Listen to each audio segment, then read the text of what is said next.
Numbers chapter 22.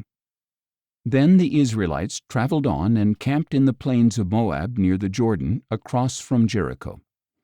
Now Balak, son of Zippor, saw all that Israel had done to the Amorites, and Moab was terrified of the people because they were numerous.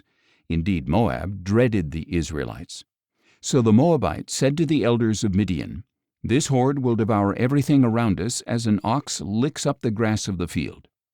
Since Balak, son of Zippor, was king of Moab at that time, he sent messengers to Balaam, son of Beor, at Pethor, which is by the Euphrates, in the land of his people. "Behold, a people has come out of Egypt," said Balak. "They cover the face of the land and have settled next to me.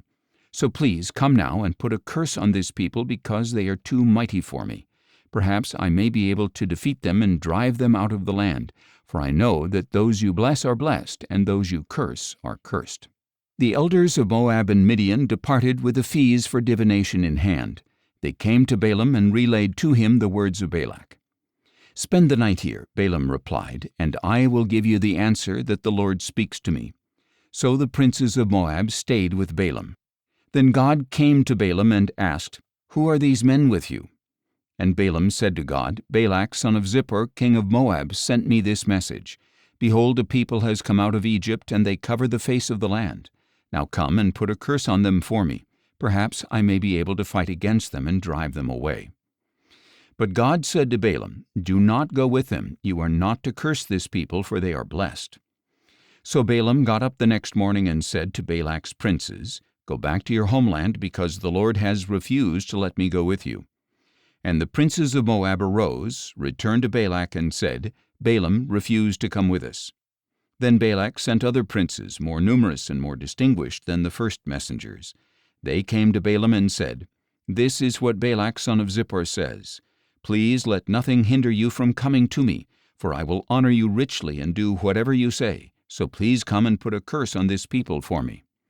But Balaam replied to the servants of Balak, "If Balak were to give me his house full of silver and gold, I could not do anything small or great to go beyond the command of the Lord my God. So now, please stay here overnight as the others did, that I may find out what else the Lord has to tell me." That night God came to Balaam and said, "Since these men have come to summon you, get up and go with them, but you must only do what I tell you." So in the morning Balaam got up, saddled his donkey, and went with the princes of Moab.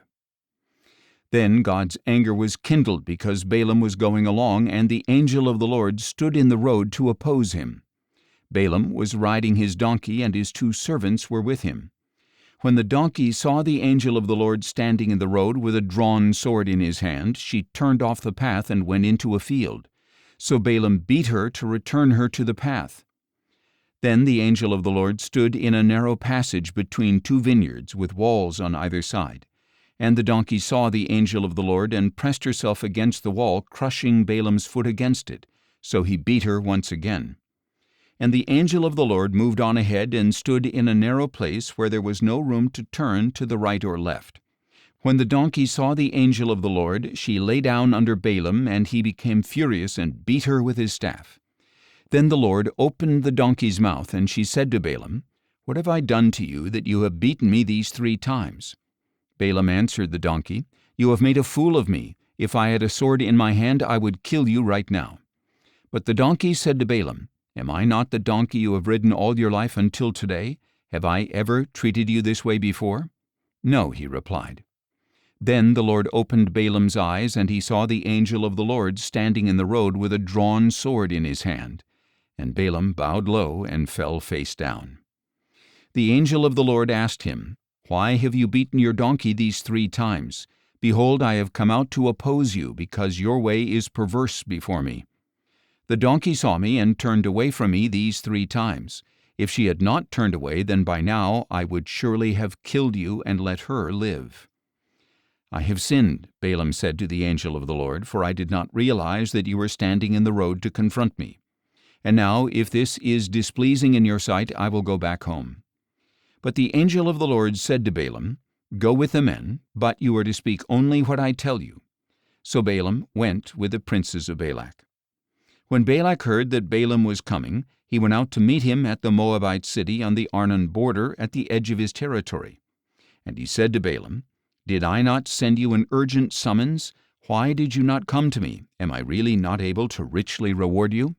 "See, I have come to you," Balaam replied, "but can I say just anything? I must speak only the word that God puts in my mouth."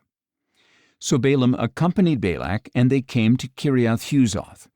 Balak sacrificed cattle and sheep, and he gave portions to Balaam and the princes who were with him.